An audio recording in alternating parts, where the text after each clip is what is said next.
High বন্ধুরা, কেমন আছো তোমরা? আজ নিয়ে এসেছি একটি অসাধারণ রান্না। আজ বানাবো তেলকইয়ের আদলের তেল তেলাপিয়া। গরম ভাতের সঙ্গে জাস্ট জমে যাবে রেসিপিটা। তার জন্য নিয়ে নেব 2 পিস তেলাপিয়া। নুন হলুদ লঙ্কার গুঁড়ো ছড়িয়ে হাত দিয়ে মাখিয়ে রাখবো মাছটা। কড়াইতে সর্ষের তেল ঢেলে নেব গরম করে। মাছ ছেড়ে নেব ভালোভাবে লাল লাল করে ভেজে। আরও কিছুটা তেল মিশিয়ে ঢেলে 1/4 চামচ কালো জিরে, 2টি চেরা কাঁচা লঙ্কা ফোড়ন দিয়ে দেবো একটা পেঁয়াজ কুচি কুচি করে ফেলে। পেঁয়াজ কুচি ভেজে নেব ধীরে ধীরে লাল লাল করে। এবার দেবো একটি টমেটো কুচি কুচি করে। নুন মিশিয়ে নেব টমেটো সিদ্ধ করে। 1/2 চামচ জিরের গুঁড়ো ধনে গুঁড়ো দেবো ছড়িয়ে।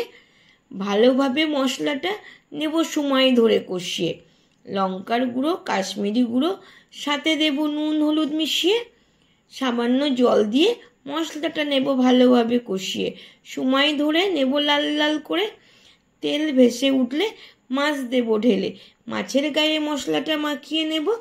1 চামচ সর্ষের গুঁড়ো জলে গুলে দেব। চেরা কাঁচা লঙ্কা দেব ওপর থেকে ছড়িয়ে। কিছুক্ষণ ঝোলটা নেব ফুটিয়ে মাখা মাখা করে। টমেটোর স্বাদ ব্যালেন্স করিতে দেব 1 চিমটি চিনি ফেলে। তাহলেই রেডি হয়ে যাবে তেলকইয়ের আদলে তেল তেলাপিয়া। এভাবে বানিয়ে বন্ধুরা খেয়ে দেখো তোমরা। আমাকে জানিও কমেন্ট করিয়ে। Tata, bye bye.